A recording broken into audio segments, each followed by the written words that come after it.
Halo,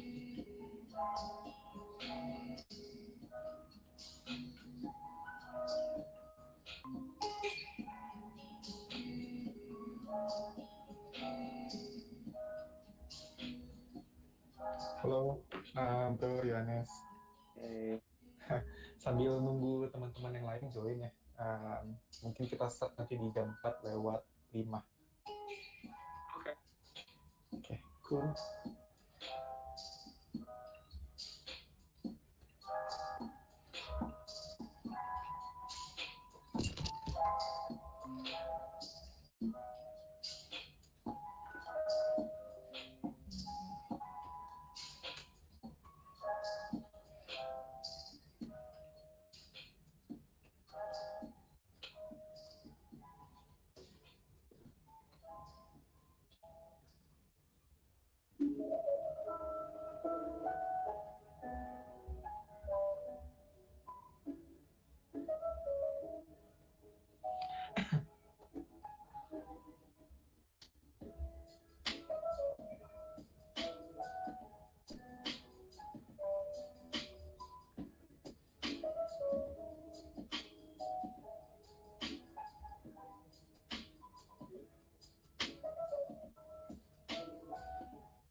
Ya, halo, selamat sore semuanya.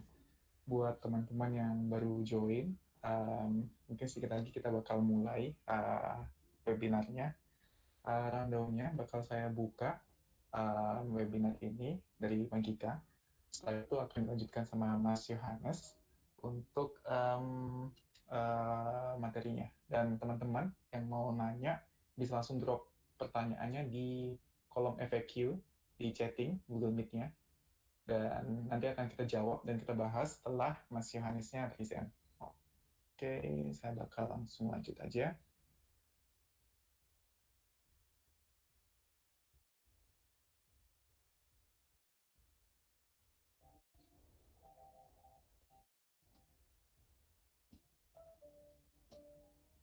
Oke, selamat sore. Apa kabar teman-teman semuanya yang join di Magika webinar kita yang ke-8 ini? Um, kita kali ini akan membahas lebih banyak tentang interaction design bersama Mas Yohanes. Tapi sebelum itu saya akan perkenalkan diri saya dulu. Nama saya Tren Arif Wibowo dan saya co-founder of Magika Studio. Dan Magika Studio ini apa? Buat teman-teman yang baru join, mungkin bakal bertanya-tanya. Magika Studio itu adalah new baby company yang baru aja kita start tuh di awal Maret. Dan kenapa kita membangun Magika? Sebenarnya tujuannya itu simpel. Di saat pandemi gini, banyak sekali teman-teman yang WFH dan juga mungkin terdampak. Dan beberapa teman-teman ingin memperdalam ilmunya di bidang product design, bahkan mungkin teman-teman lain yang bekerja di luar product design area, kayak mungkin digital marketing dan lain sebagainya, penasaran product design, UI UX, research itu apa sih gitu.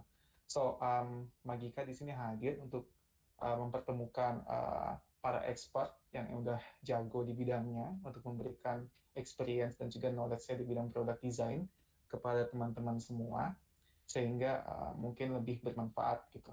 Dan juga ya kita di sini ingin mengundang teman-teman semua untuk join di Magika Studio karena kita ingin berkolaborasi bareng dan Magika itu as a platform ingin menghubungkan kalian dengan expert yang tepat gitu dan juga memberikan knowledge di bidang product design dan juga research. Dan benar, Magika itu uh, salah satu action pertamanya yaitu webinar yang kita lakukan saat ini. Dan kedepannya itu bakal ada banyak sekali produk-produk atau services yang bakal kita rilis. Salah satunya yang bisa saya kasih tahu itu yaitu bootcamp saat ini. Kedepannya kita bakal ngelakuin bootcamps juga, baik itu offline maupun online di bidang product design, research, dan juga UX writing. Dan juga kita ada digital solutions dan innovations buat teman-teman semua yang sering ngulik tentang studi case, mungkin pengen kolaborasi untuk UI dan juga UX, nanti kedepannya kita bakal open banget untuk itu. So, buat teman-teman tetap stay tune di Magika. Teman-teman juga bisa tetap tahu update Magika dari mana aja, dari sosial media kita, yaitu Instagram, Twitter, LinkedIn, Facebook, dan juga YouTube. Buat teman-teman semua yang kemarin nggak sempat nih join webinar kita, bisa cek ke YouTube kita, Magika Studio. Di situ ada beberapa webinar yang sudah kita upload recordnya. Dan juga buat teman-teman yang mungkin pengen dapat sumber kayak macam buku atau apapun itu tentang webinar slides-nya, bisa langsung mengunduh aja di link yang kita share di email, yaitu Magika Inventory di Google Drive-nya. Oke, mungkin tanpa berlama-lama, saya bakal langsung um, serahkan aja waktu dan tempatnya kepada Mas Yohanes. Mas Yohanes, apa kabarnya nih? I'm doing good. Staying in Bandung. Saya Bandung. Yeah. I work in Kalau Jakarta, but ya, I stay in Bandung for PFA. oke oke. Berarti dalam sepekan terakhir nih, gimana kondisi kerja di kantor hektik kah? Lagi ngerjain project yang gede kah? Boleh cerita sedikit? Yeah, sure. Without divulging too much details, we just finished a really big project, so everything is ramping down. This week is a long weekend for a lot of us, but for me, it's a full week off because we just finished off a project. So yeah, just had some rest and prepare the presentation for today, which I'm really excited about. Awesome, awesome. So, ini kayaknya udah mau jam 4 atau 10. Langsung aja mungkin Mas Yohanes bisa memperkenalkan diri dan juga start presentnya. Oke. Yeah. Uh, Entire screen from tab. I'll just the entire screen.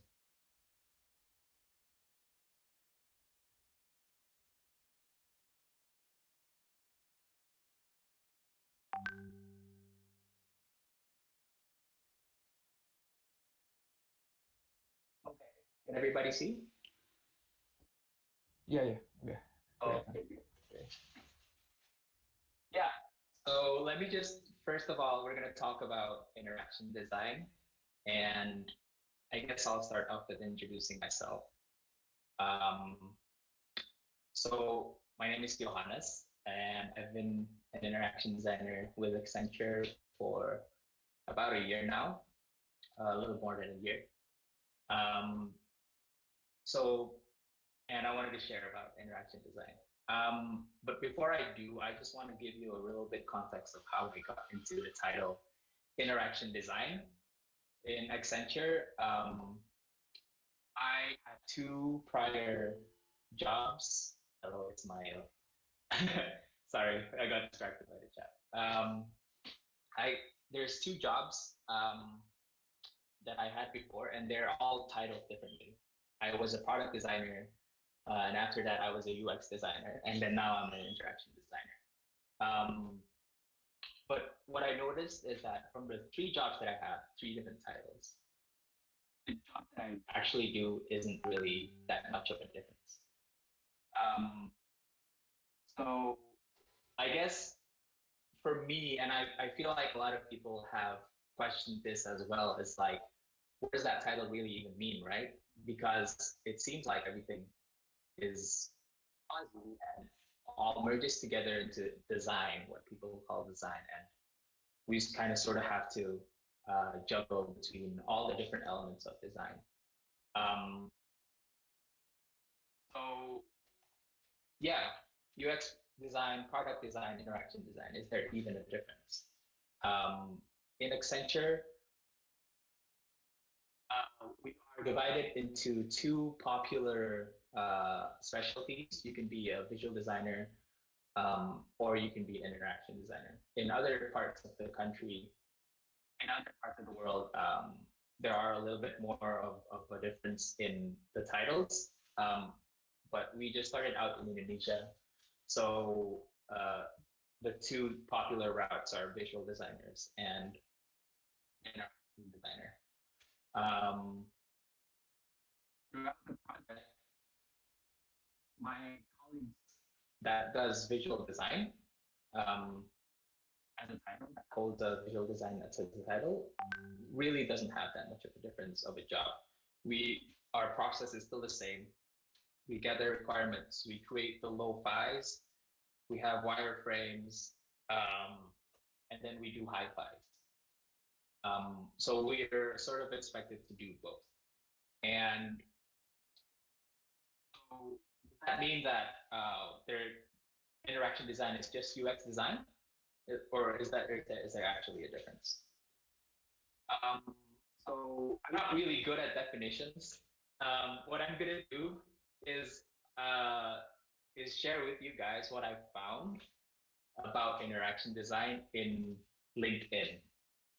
So I've been looking up job postings that have a title interaction design, and I take the job description. This one's from Google. The job of an interaction designer is to envision how people experience our products and bring that vision to life in a way that feels inspired, refined, and even magical. Hang on, there's some really loud noise there. Okay, he's gone. Yeah, that feels inspired, refined, and even magical. In an interaction design role, you'll take a complex task and transform them into intuitive, accessible, and easy to use designs. Around the world. This one's from Google. And then there is another one. It's pretty long, but I'll just point you out the keywords. Yeah, intuitive application interface solution. Design information architecture and interface design deliverables, making best practices to project stakeholders and work very quickly. I don't know. For me, when I read that, it doesn't really help me in defining what interaction design is. It just sounds like a UX design role in my eyes. And fun fact, the design, this part of the design or of the job description of Google is being used as in another role. Like a UX design role would also have this snippet of the text. So is there really a difference, right? I've done some digging, and these are two diagrams that I found. Sort of helpful. Both created by Dan, but different Dans, Dan Safer and Dan Lewis. As you can see here, interaction design is actually a part of a bigger thing called UX design. There's information architecture, there's visual design, and there's industrial design. There's human factors, and then there's human computer interaction. And in the middle of that is interaction design. And the other part is you can see it also as an umbrella, right? Interaction design is just part of the big umbrella of UX. There's also visual design, information architecture, usability, user research, content strategy. So looking at the bigger picture, interaction design does mean something, right? It doesn't mean UX design in general, because it has to play a part in serving UX with the other roles or the other specialties there are out there.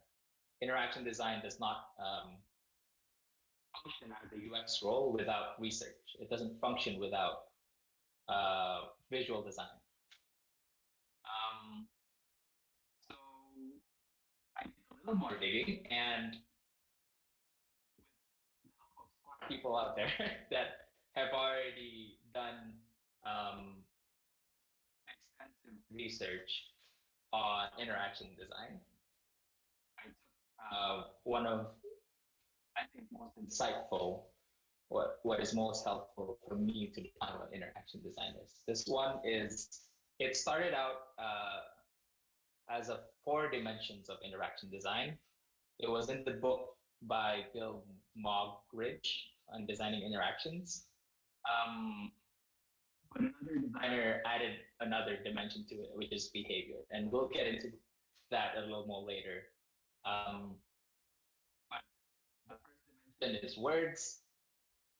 And then there's 2D visual representation, 3D physical objects or space, and 4D is time, and then 5D is behavior. I think 1D and 2D is pretty self-explanatory. We've seen a lot of that in design already. When you get into a UX role, these are probably the basics of what you need to lay down, at your job.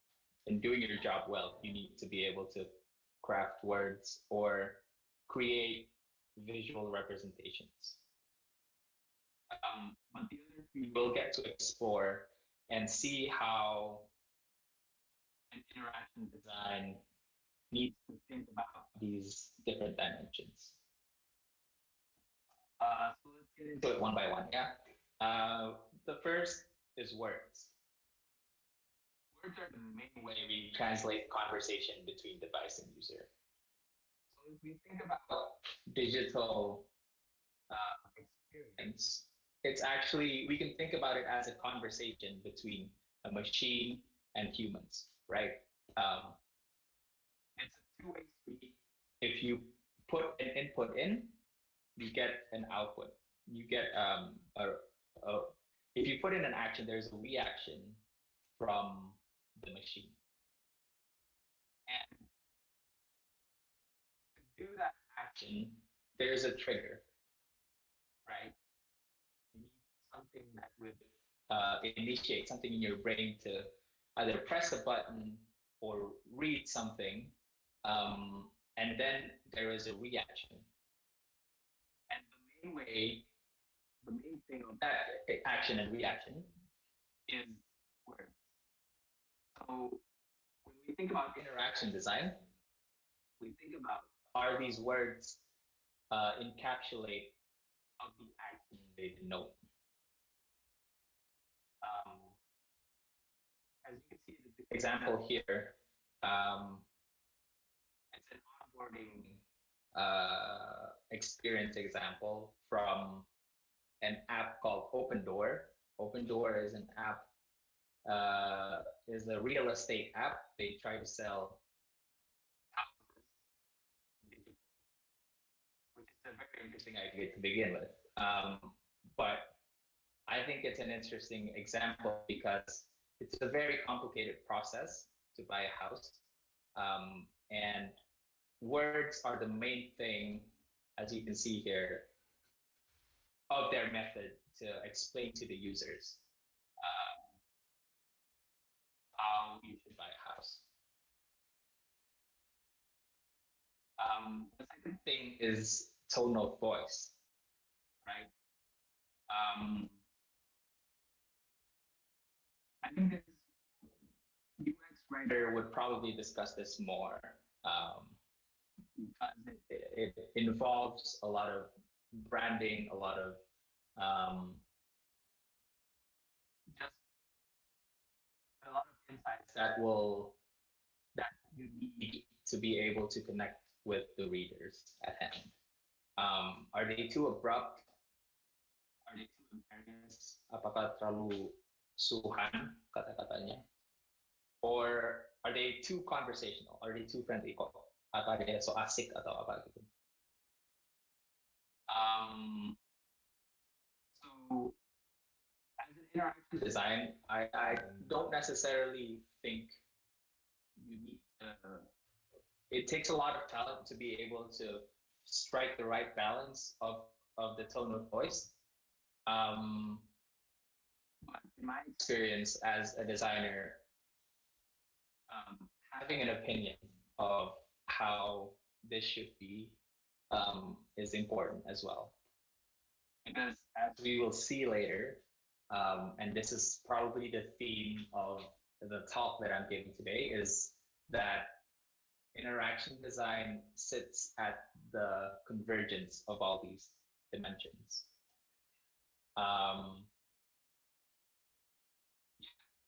So words are really important, and as a designer, we need to think about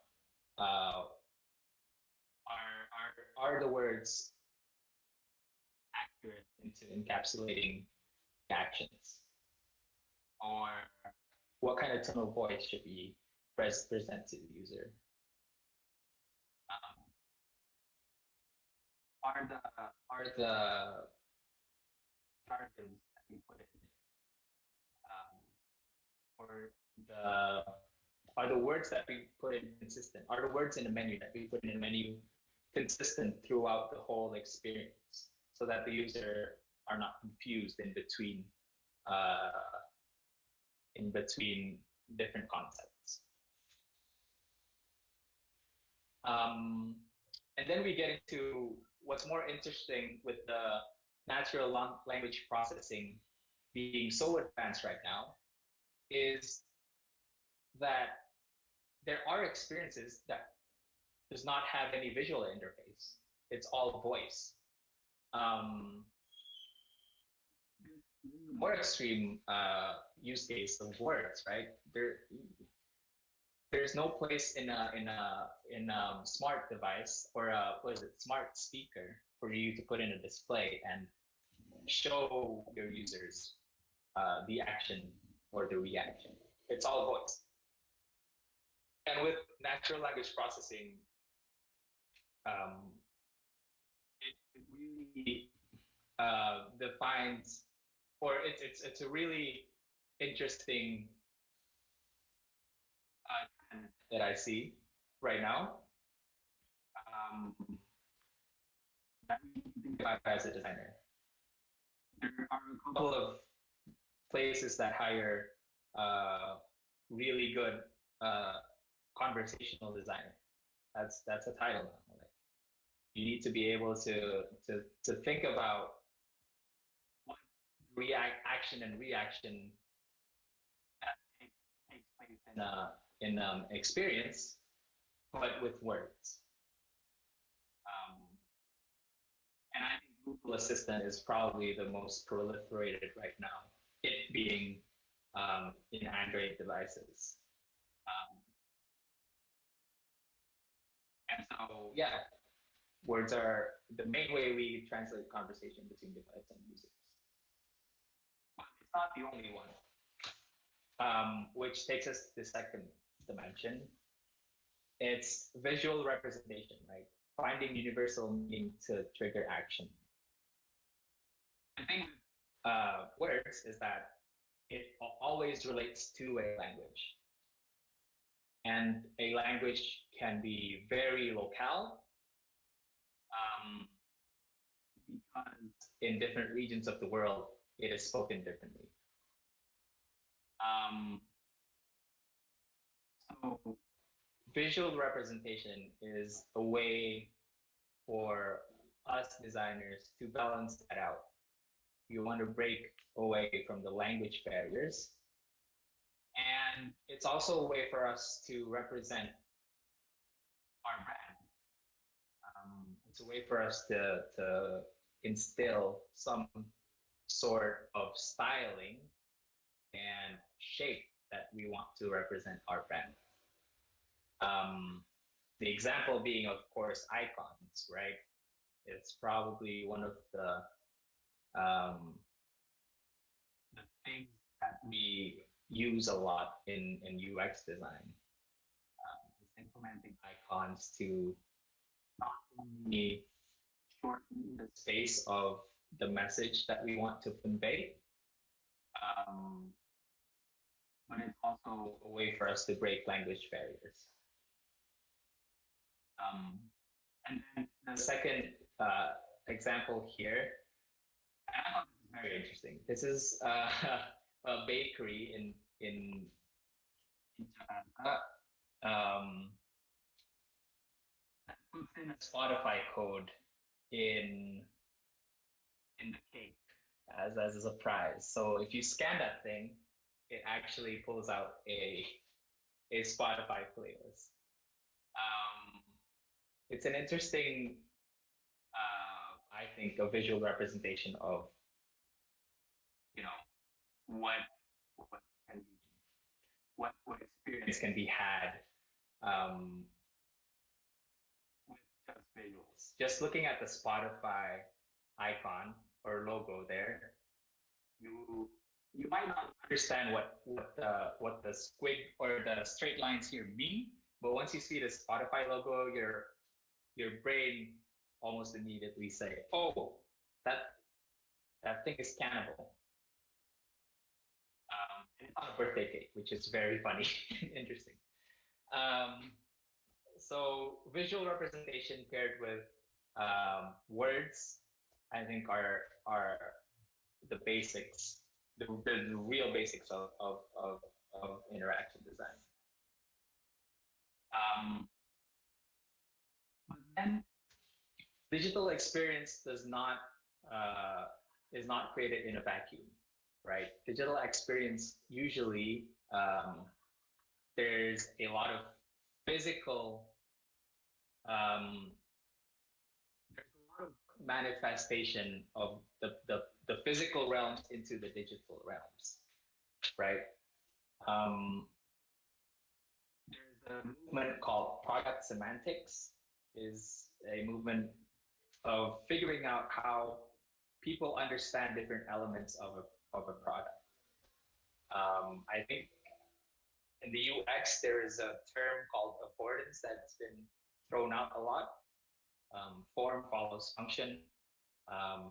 If you see the most, the most popular example is probably when you see a door handle you would know it's for opening the door. Or if you see a spoon, you know it's to scoop up food. So the form dictates its function.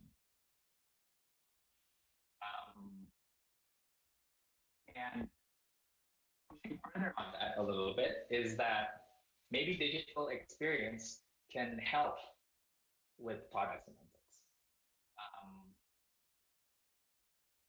It, how users understand the connection between physical objects to the digital world.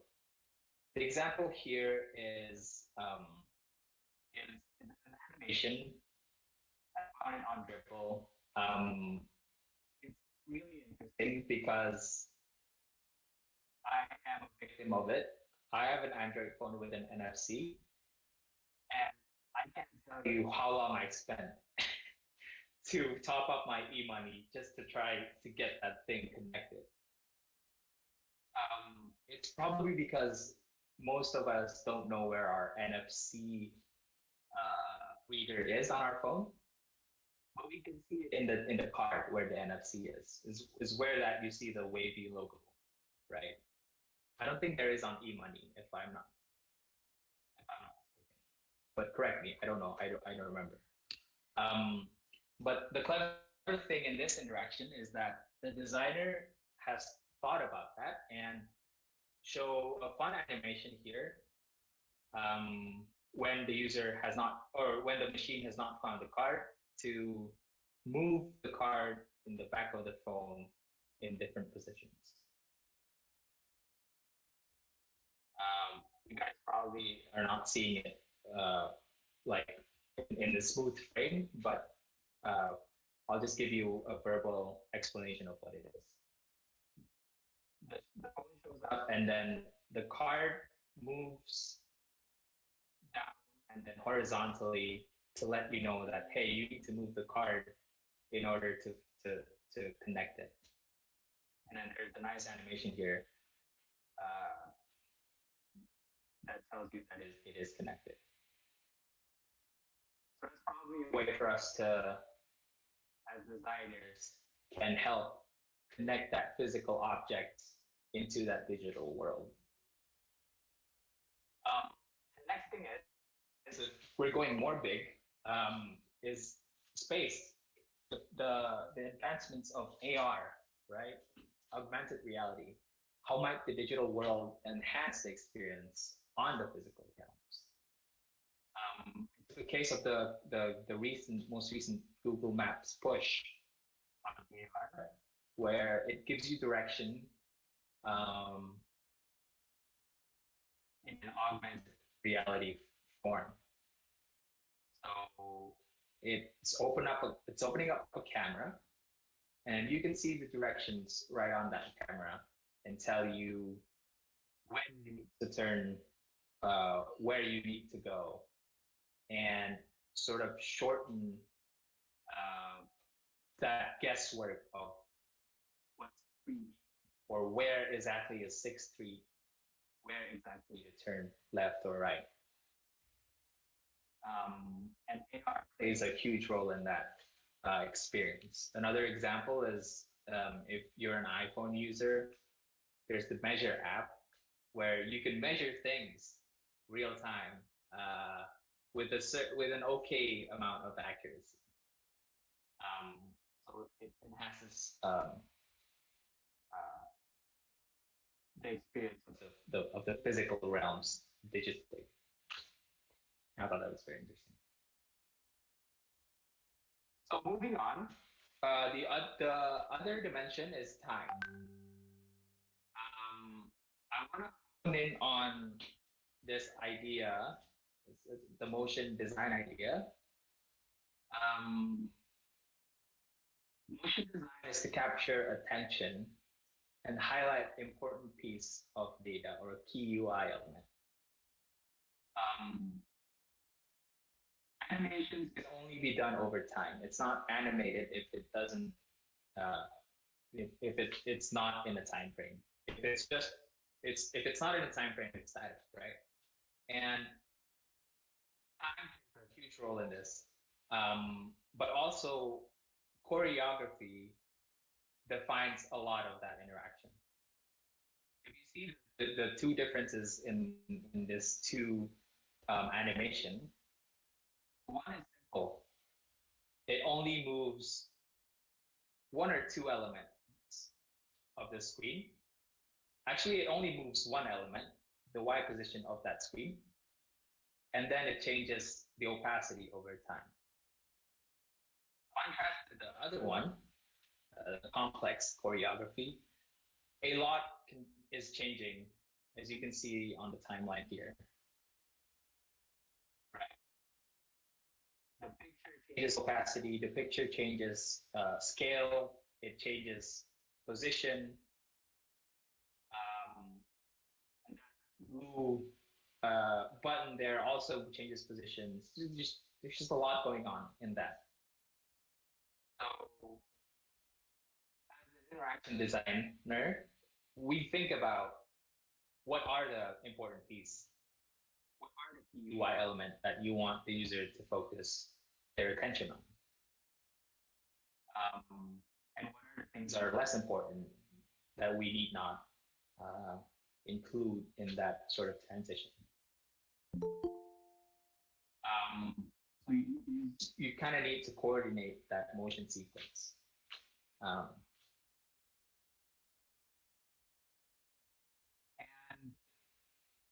there's a quick guideline of that of how we want to select that time frame that I found.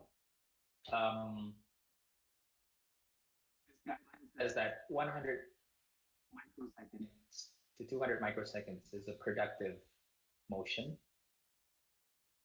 You can use it in radio button, input field, or easings, exit easings. But above 200 microseconds, it's already expressive. So you don't want a radio button to animate for 300 microseconds because it takes too long for the user and it might be annoying. But for looping animations,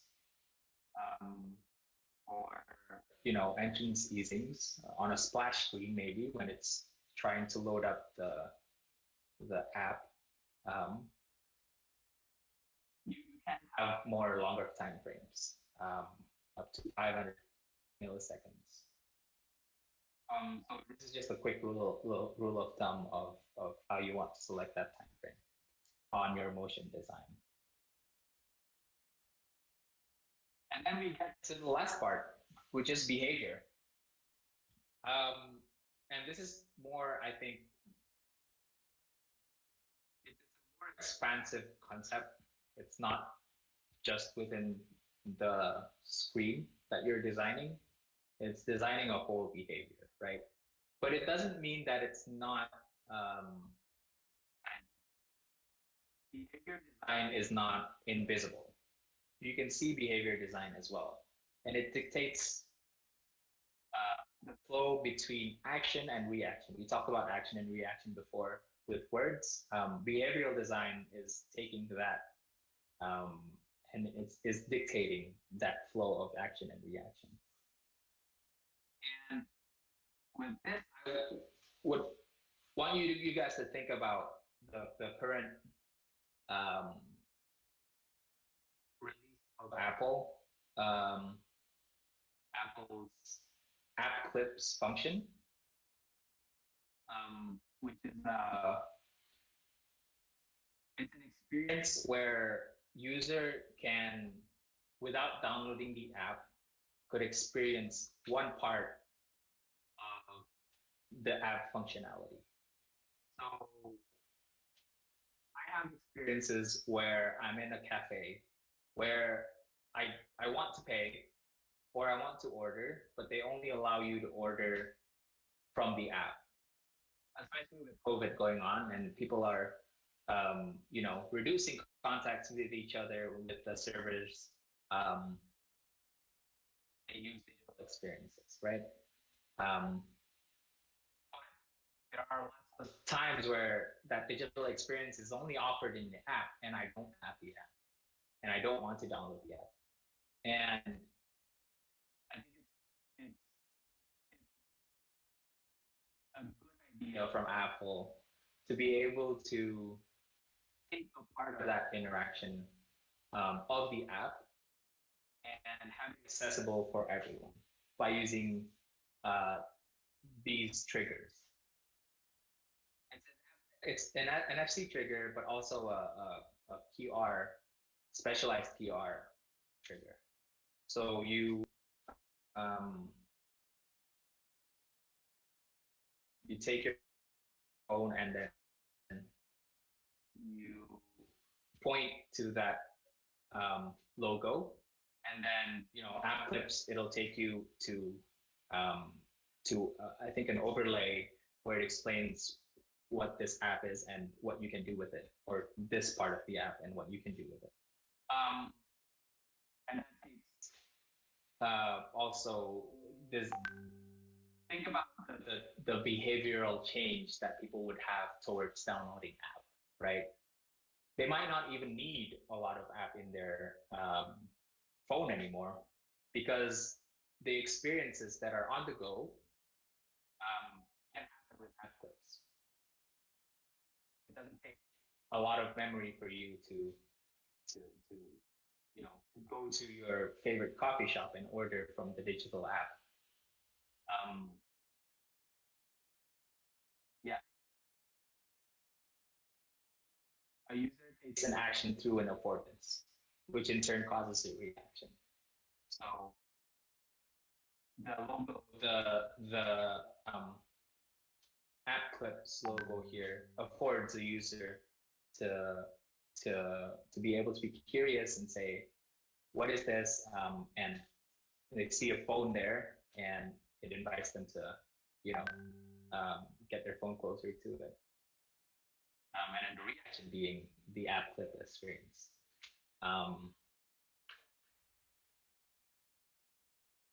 so yeah. So again, it's a fun, like I said in the beginning, interaction design. It sounds like a fuzzy job description, but does that mean it's a fuzzy job? It's not. Interaction design sits at the convergence of the 5 dimensions. Those dimensions and create a meaningful experience for the user. From all of the UX umbrella, from all of the UX circle, there is a common job description. It might be different for each of the elements there, but the common one is you're hired to make sure that digital application works in the hands of the user. Right. The common trait is to have a thirst for how things work and function in the hands of the user. And so those are the things that I want to share with you guys about interaction design. And I think the common trait is more prevalent now, and we need more people that are really curious about how things work, not just digitally, but even business processes, how the brain works, how people uh, are triggered to do some actions. We need a thirst for figuring out these things, and these are, I think, the greatest designers that I've seen or heard in their talks are always curious about how things work, and it's something that I aspire to. So yeah, I think we're going to open up to questions now. Okay, awesome. Um, Ya, presentasinya sangat bagus banget nih, udah cukup sangat detail tentang interaction design. Dan kayaknya di present pakai Figma ya, Mas Yohanes ya. Iya nih, ini berarti pembicara pertama kita yang presentnya pakai Figma. Awesome, awesome. So, mungkin terms interaction design untuk di Indonesia tuh sangat jarang ya ditemukan karena kebanyakan lowongan yang dibuka di Indonesia tuh UX design, UI design. Boleh tahu nggak kalau interaction design ini dalam proses workflow posisinya tuh di mana sih dan dia bekerja paling dekat dengan siapa aja? Boleh diceritain nggak, Yohanes? Yeah, absolutely. So, like I said in the beginning, um, Accenture, I can tell you about what's it like in Accenture. When I was hired as interaction design. Um, Actually, I was just hired as a designer. Sort of along the way, you get to choose between the two paths that they offer. It's either interaction or um, visual design, right? Um,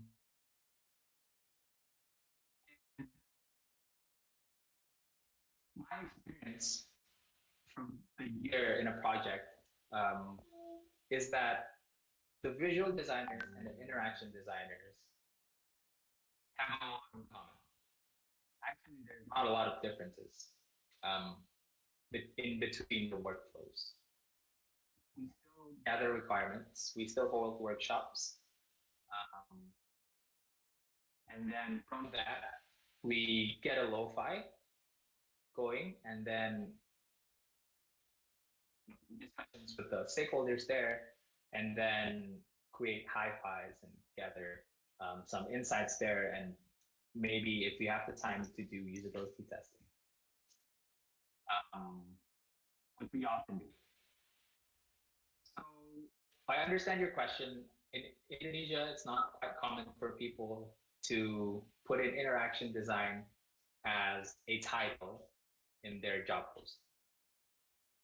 I think it's also because the market need right now is for UX in general. I would still like to believe that you know, digital app design in Indonesia is still in its infancy. And I say that I think that's a good thing because we have yet to define how a lot of our uh,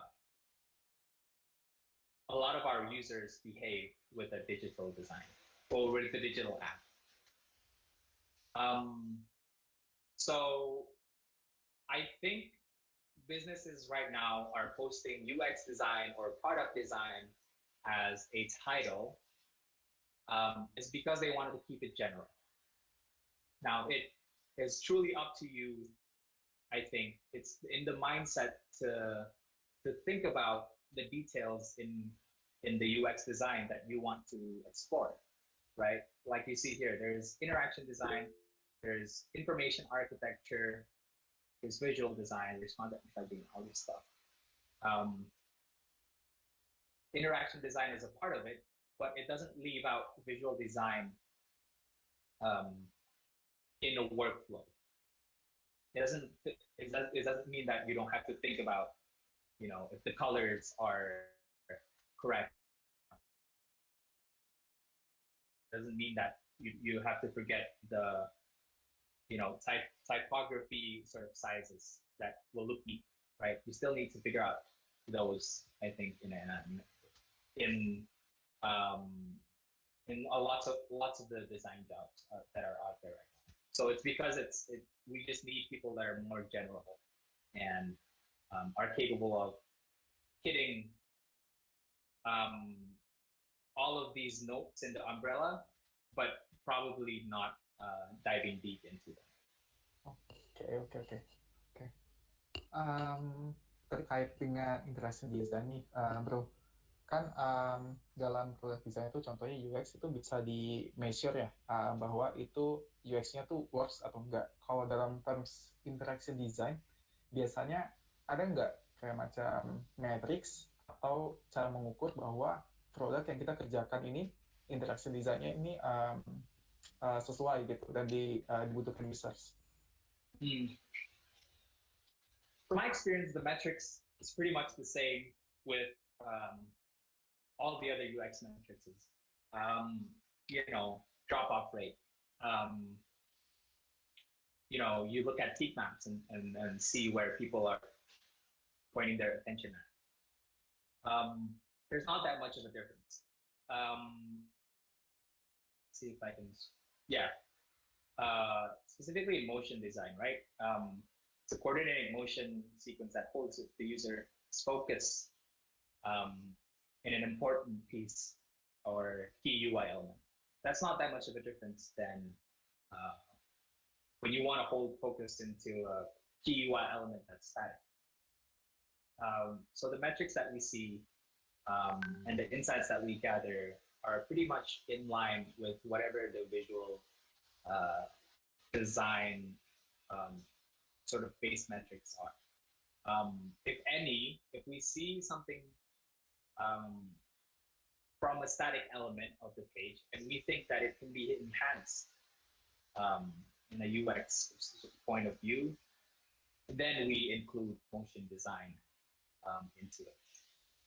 So it does not deviate far from visual design metrics. Oke. Awesome. Bro Yohanes kan sekarang kerja di Accenture ya. Setahu saya itu from agency serupa dengan itu. Dan juga pernah sebelumnya bekerja di corporate nih. Boleh tahu nggak as a interaction design selama kerja pengalamannya di corporate maupun di agency paling kelihatan tuh perbedaannya tuh apa aja sih di role as a interaction design? Gosh, I can't say about interaction design because I hold different roles in those previous jobs. Product design, UX design, interaction design. I mentioned before that it's pretty much the same. But I think the difference is because agency is a project-based work, so there are differences in workflows and organization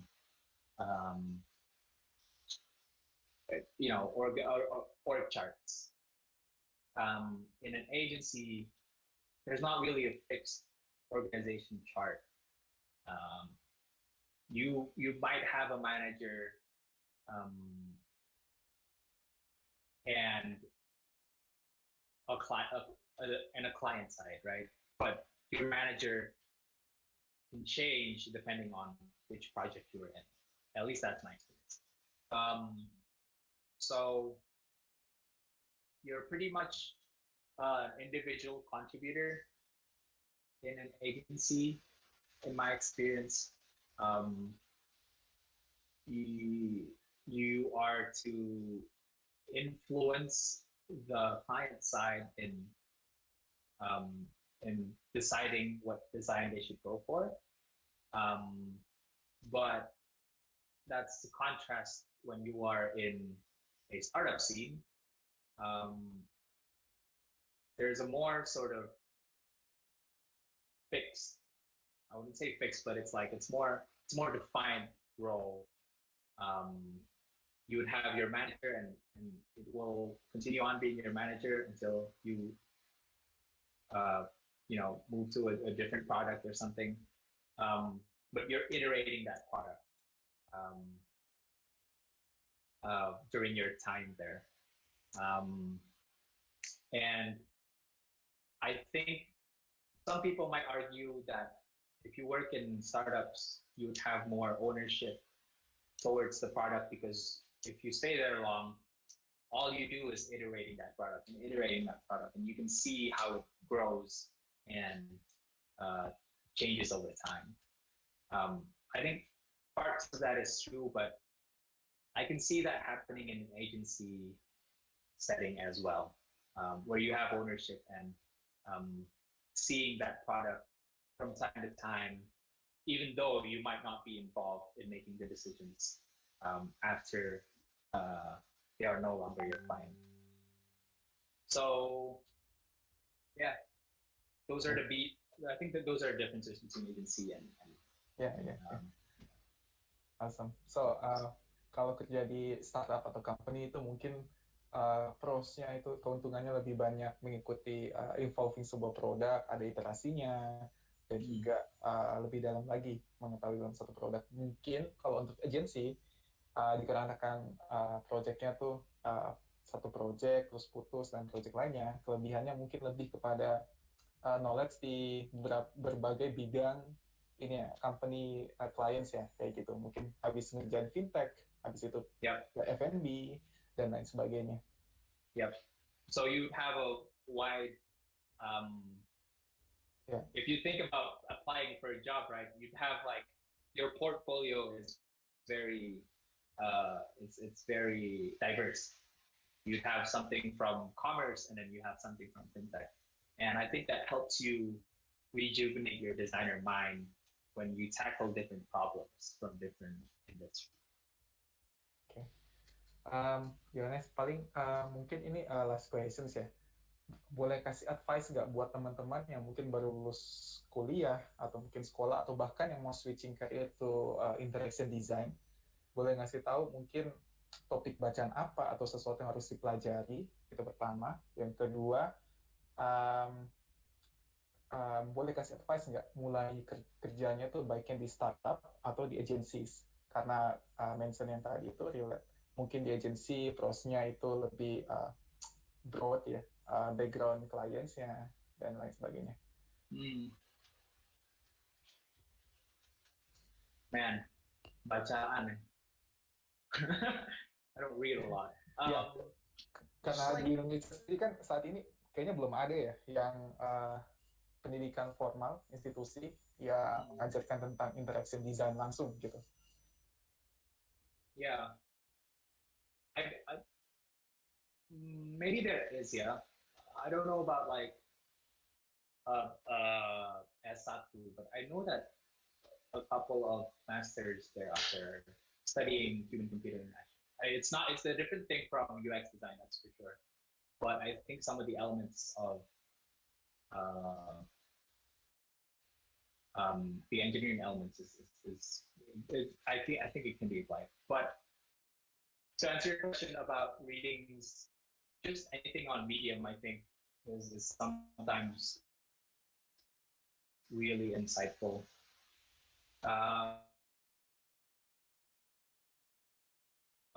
That I had to read for a class of UX that I did is the Don't Make Me Think book by Steve Krug. I think that's one of the pinnacles that you want to read if you want to get into UX design. And if you're not sure if you are a creative or not, there's a really good book called Creative Confidence by Tom Keeley, I think. He's the founder of IDEO, and he talks about CEOs who are afraid of being creative. With the change of mindset, it now thinks that he or she is the most creative person in the world. So that's powerful for me to think about like how I can be creative in my role, even though you might not have a creative mind to begin with. Everyone has a creative mind, but it's just not explored yet. So those are the two things that I would recommend: Don't Make and Creative Confidence. Creative confidence. Oke. Yeah. Ya, sorry ini buat teman-teman tadi saya ngelihatnya di FAQ. Ternyata ada yang nanya di chat ya. Boleh ini nggak? Yang Muhammad Fauzi nih, dia nanya. Seperti yang dikatakan tadi, motion design untuk highlight piece of data or key UI element di beberapa digital marketplace seperti Tokopedia memiliki banyak motion design dalam satu halaman.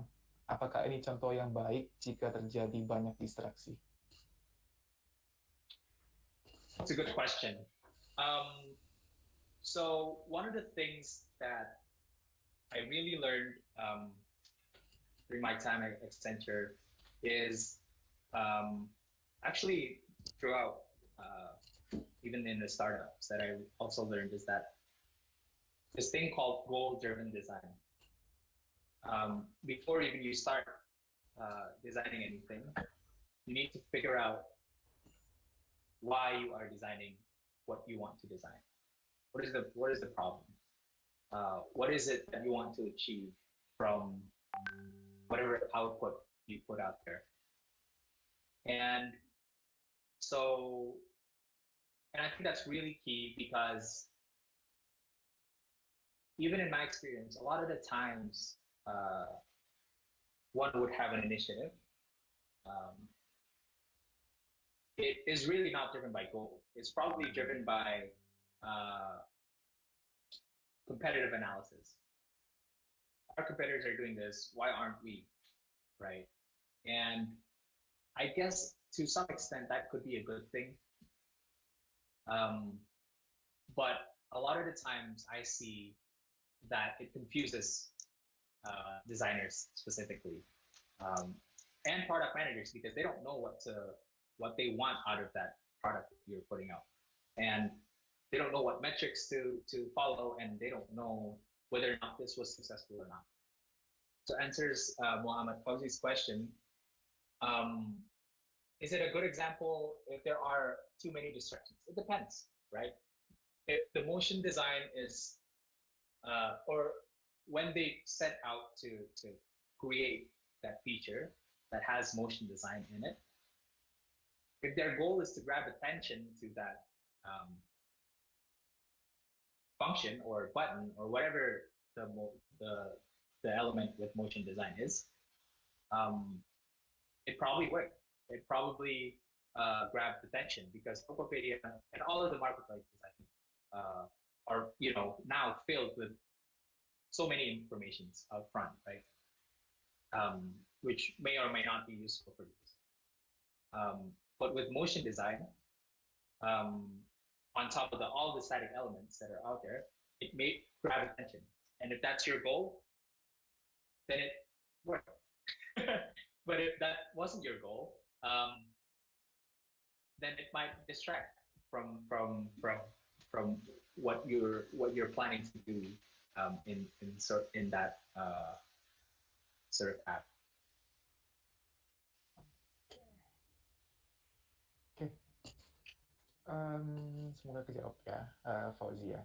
Dan ini mungkin dari Hanif Putra nih. Mungkin ini related dengan motion design ya, karena dia ngeliat itu, terus dia nanya, interaksi design ini harus paham tentang coding nggak sih? Supaya mungkin ketika kita mau explain the motion design to developers itu lebih gampang gitu. Yeah, this is a good question as well. I talk a lot about this with my colleagues as well.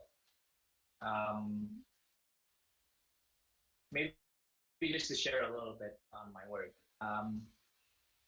The past project I did, it involved me a lot in communicating with the engineers on the design that we have. Some projects are different because sometimes when you just hand over your designs, they can immediately get what that means or what it should look like, especially with a more established startup when they have a design system ready and it's implemented into code already. That usually speeds things up, and as a designer you don't really have to think about how it's being implemented. It's usually just, after a sprint end, it looks good, it functions as it should because it's following sort of guideline or a design system. But in my case, since we're building from scratch, it doesn't happen that we have a design system ready. We have a design, we have a UI. I would want to say it's a UI guideline. We have buttons made in Figma. We just change out the layout. We have the typography ready. Everything is set out, but it's not being translated into code necessarily. So it's not a design token. It's just an element. Well, that's good for consistency. Translating that to code needs extra effort. And in that, I think it's really useful for the designer to at least understand how machines talk. you can at least understand syntax, um, and the language of a machine. Uh, you know what if statement does. You know what um, CF. You know a little bit about CSS and how it works, hex codes, how to make radius corners. So I think you don't really have to know how to implement the code. You at least have to understand when reading it what that means to your design. When you read code, a line of code or 2 lines of code, what that means. Um, and in a setting where there's not really a design system and you really need to communicate with the engineers about what you're doing, that becomes extremely handy. And the engineers like you more because they understand quickly what you mean. So yeah. Awesome. So itu nilai plus ya kalau kita lebih tahu tentang how it works mungkin di hypertext markup language-nya, CSS-nya. Bahkan kalau itu lebih bagus lagi kamu tahu tentang misalnya mobile-nya pakai Flutter, React, or Native gitu. Oke. Oh ya, bro, kayaknya ini udah jam 5 nih. Kayaknya kita tutup aja sesi webinar ke-8 ini. Terima kasih buat teman-teman yang udah join. Next week kita ada webinar lagi dengan salah satu co-founder startup membahas tentang UX dan UI design juga. Teman-teman nanti sini mungkin bisa pantau di sosial media kita untuk registrasi di webinar ke-9. Terima kasih Bro Yohanes yang udah memberikan insight tentang interaction design. Dan juga terima kasih teman-teman yang udah join, datang. Mungkin terakhir kita bisa selfie bareng kali ya. Videonya diaktifin biar kita bisa foto bareng. Yeah, I also like to say thanks to Triang and the Magika team for having me. It's been a real treat to talk about this. Oke, thank you. Sama-sama. Teman-teman yang lain mungkin bisa diaktifin kameranya.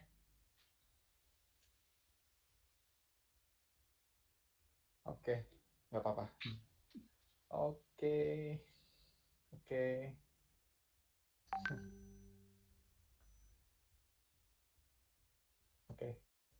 Mungkin yang lainnya masih malu-malu. Oke, saya screen ya. 1, 2, 3. Oke, thank you Anis, thank you teman-teman semua yang udah join Magika webinar ini. Thank you. Sampai jumpa di minggu depan ya. Yep. Thanks everyone. Bye bye. Thank you. Thanks, Yohanes. Thank you.